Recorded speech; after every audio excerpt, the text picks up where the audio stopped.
Welcome to my channel KP success zone. दोस्तों 67th BPSC mains का आज जीएस1 का पेपर था।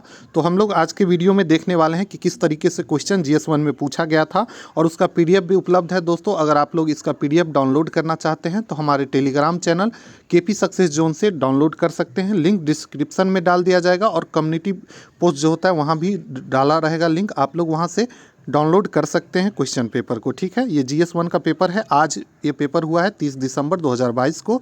ठीक है, जीएस1 में। तो चलिए देखते हैं पेपर और किस तरीके से क्वेश्चन पूछा गया था, पूरा देखेंगे डिटेल में। आप लोग वीडियो को लास्ट तक ज़रूर देखिएगा। ठीक है, और बाद में पीडीएफ डाउनलोड कर लीजिएगा, इससे आइडिया हो जाएगा किस तरीके से क्वेश्चन पूछा जाता है। तो देखिए जीएस1 का पेपर पूछा गया था आज जो था जीएस1 का एग्ज़ाम था।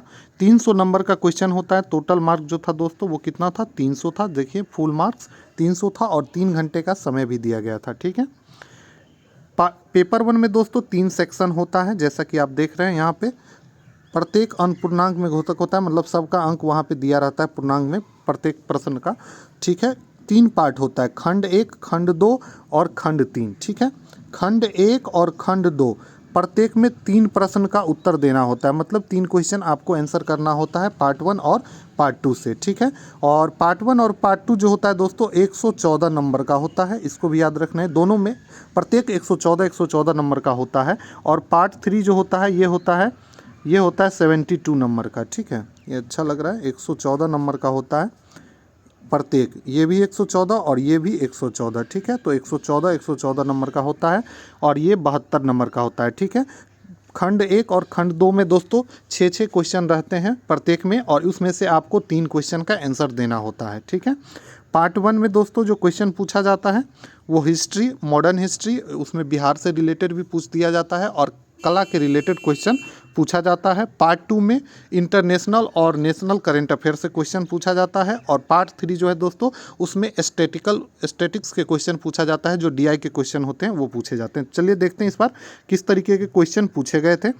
तो सेक्शन 1 ये पार्ट 1 है दोस्तों। पार्ट 1 में जो क्वेश्चन पूछा गया था, पहला क्वेश्चन जो है था दोस्तों वो है भारतीय राष्ट्रीय कांग्रेस की स्थापना के लिए उत्तरदायी कारकों का उल्लेख कीजिए और प्रारंभिक राष्ट्रवादियों के प्रति ब्रिटिश नीतियों की चर्चा कीजिए। भारतीय राष्ट्रीय कांग्रेस की जो स्थापना हुई थी दोस्तों 1885 ईस्वी में, इसी के बारे में पूछ रहा है कि भारतीय राष्ट्रीय कांग्रेस की स्थापना के लिए उत्तरदायी क्या क्या कारक थे, उसके बारे में आपको बताना है। और प्रारंभिक राष्ट्रवादी के प्रति ब्रिटिश नीति की चर्चा करने, प्रारंभ में जो राष्ट्रवादी हुए उस पर ब्रिटिश नीति कैसी थी, किस प्रकार की थी, उसको पूरा विवेचना करना है, अच्छे से लिखना था।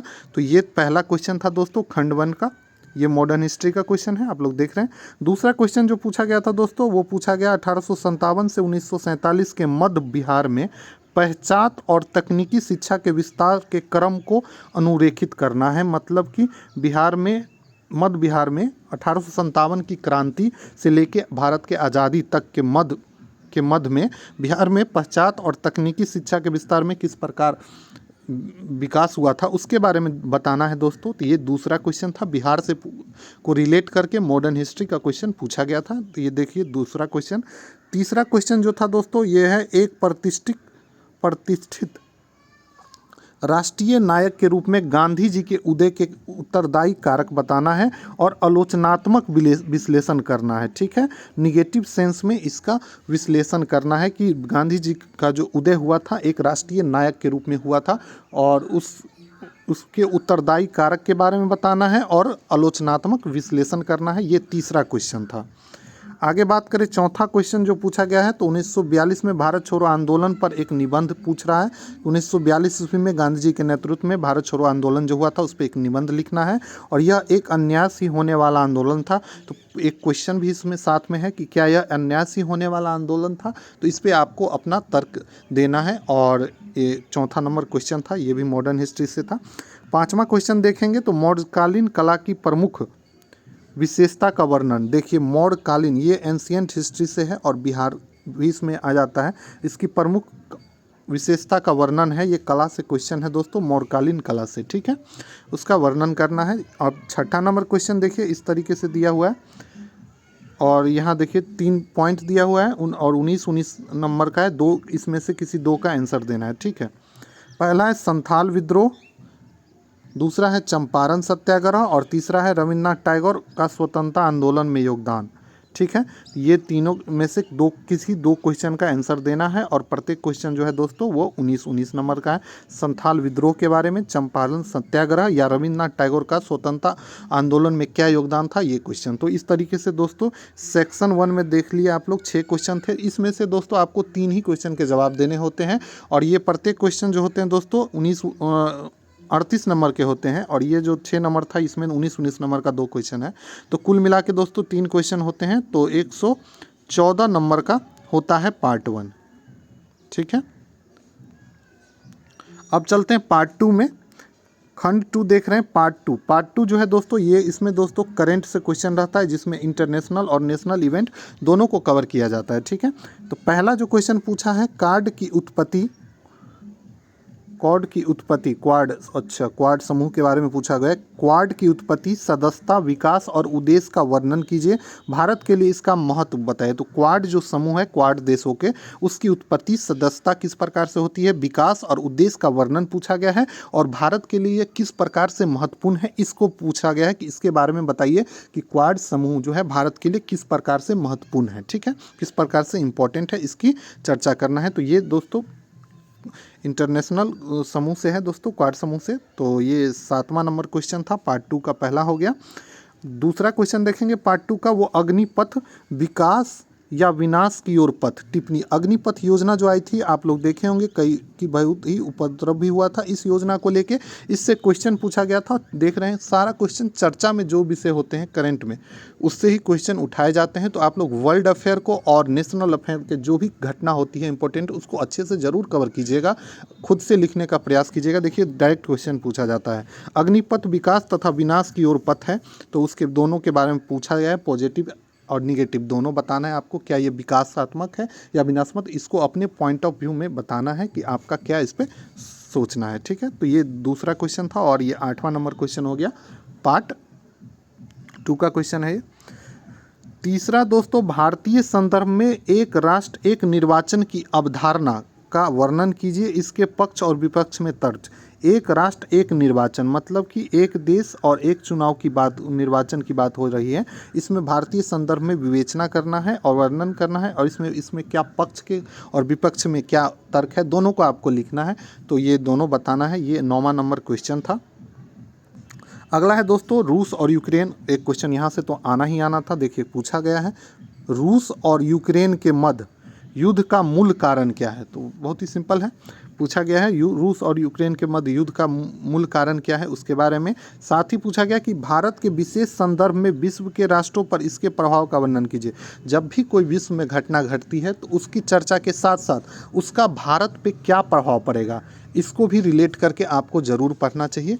इससे भारत को क्या फ़र्क पड़ने वाला है और भारत इसको किस नज़र से देखती है और भारत की इकनॉमी पे, भारत के मतलब व्यापार पे किस तरीके से, बाज़ार पे किस तरीके से इसका प्रभाव पड़ने वाला है, तो इसको भी विवेचना करना है इसमें। और जब भी आप भी इंटरनेशनल रिलेशन की क्वेश्चन पढ़ें तो इससे इस तरह के क्वेश्चन ज़रूर देखें और इससे भारत पे प्रभाव को ज़रूर मूल्यांकन करें। ठीक है, देखिए डायरेक्ट क्वेश्चन पूछा गया है। अगला क्वेश्चन है, देखिए 11 नंबर क्वेश्चन है, यह आरोप लगाया जाता है कि सत्ताधारी दल अपने निहित स्वार्थ हेतु संवैधानिक संस्थाओं का दुरुपयोग करता है। क्या आप इस मत से सहमत है? उत्तर के पक्ष में तर्क दीजिए। इसमें पूछा गया है कि जो भी सत्ताधारी दल है वह संवैधानिक जो भी संस्था है, जैसे CBI हो गई, सब कुछ लोग ED हो गई, इसका दुरुपयोग करती है। तो इसमें पूछा गया है कि इसमें आपका पक्ष क्या है। तो ये आपके पक्ष के बारे में पूछा गया है कि क्या सच में सत्ताधारी जो पार्टी होती है, जो सरकार होती है, वो अपने फायदे के लिए जो संवैधानिक संस्था है उसका उपयोग करती है। तो इस पे आपका तर्क पूछा गया है, काफ़ी अच्छा क्वेश्चन है। अब देखिए ये पार्ट 3 हो गया। ठीक है, 11 इसमें 5 क्वेश्चन ही पूछे गए थे, इससे भी आपको 3 क्वेश्चन दिया था। ठीक है, 6 5 11 हो गया। अब देखिए पार्ट 3 खंड 3 है। खंड 3 जो है दोस्तों इसमें DI के क्वेश्चन है। ये खंड 2 जो है दोस्तों ये भी कितना का था, इसमें भी 3 क्वेश्चन था और ये 114 नंबर का था। ठीक है, इस तरीके से 228 नंबर हो गए, टोटल 300 नंबर के हैं। 72 नंबर जो पूछा जाएगा अब दोस्तों वो DI से पूछा जाएगा। तो ये पार्ट 3, इससे 72 नंबर के क्वेश्चन पूछे जाते हैं। इसमें दो क्वेश्चन का आंसर देना होता है। देखिए ये डीआई के क्वेश्चन है और ये इस तरीके से क्वेश्चन पूछा गया, मैथ का क्वेश्चन है ये, तो आप लोग इसको भी कर सकते हैं ईजिली। मैथ बैकग्राउंड वाले के लिए थोड़ा सा ईजी हो जाता है। देखिए किस तरीके से ये चार्ट दिया गया है और इस चार्ट से क्वेश्चन पूछा गया है। ठीक है, 6 भिन्न विषय में प्राप्त अंक का प्रतिशत दिया गया है। पूछा गया है कि आर द्वारा प्राप्त सभी 6 विषय एक साथ कुल अंक प्रतिशत ज्ञात कीजिए। तो आर द्वारा जो प्राप्त है, आर के द्वारा जो नंबर प्राप्त है वो पूछा जा रहा है। तो देखिए यहाँ पे आर, तो आर के द्वारा जो नंबर प्राप्त सभी 6 विषयों का एक साथ कुल अंक प्रतिशत कितना है, तो मतलब टोटल का जोड़ना है और उसका प्रतिशत निकालना है कुल का। तो ये इस तरीके से मैथ के रिलेटेड क्वेश्चन है। इसमें दोस्तों डीआई स्कोरिंग होता है, डीआई में आप 100% भी स्कोर कर सकते हैं। ठीक है, तो डीआई को अच्छे से करके जाइएगा, मैथ बैकग्राउंड वाले के लिए काफ़ी ईजी हो जाता है डीआई। ये देखिए पाई चार्ट, ये भी डायग्राम से पाई चार्ट पे क्वेश्चन पूछा गया है। तो दूसरा क्वेश्चन ये है। तीसरा क्वेश्चन देखेंगे। तीसरा क्वेश्चन हिंदी इंग्लिश दोनों में दिया गया है। तीसरा देखिए इस तरीके से क्वेश्चन पूछा गया है। ये भी इस टाइप का भी क्वेश्चन इजी होता है, आप लोग अगर प्रैक्टिस करेंगे तो आराम से अच्छे से कर सकते हैं डीआई सेक्शन को। ठीक है, तो इसका पीडीएफ हम डाल देंगे टेलीग्राम चैनल पे, लिंक डिस्क्रिप्शन में रहेगा। आप लोग अच्छे से उसे देखिए और एनालाइज कीजिए पेपर को। और अगर आप 68वीं बीपीएससी का तैयारी कर रहे हैं तो हमारे चैनल को सब्सक्राइब कर लीजिए। 68वीं बीपीएससी के लिए जल्द ही एक ऑब्जेक्टिव सीरीज भी चालू होने वाला है पीटी के लिए। साथ ही दोस्तों अच्छे से तैयारी कराई जाएगी, वर्ल्ड अफेयर का भी क्वेश्चन यहाँ पर डाला जाएगा डिस्कशन करके। ठीक है, तो सारा कुछ यहाँ पर कवर किया जाएगा आपको, तो आप लोग चैनल से जुड़ जाइए। ठीक है, और पीडीएफ को ज़रूर डाउनलोड करके देख लीजिएगा। ठीक है, चलिए वीडियो अगर आप लोग को अच्छा लगा हो तो वीडियो को लाइक कीजिएगा और चैनल को सब्सक्राइब कर लीजिए और ज़्यादा से ज़्यादा वीडियो को शेयर कीजिए। ठीक है, थैंक यू।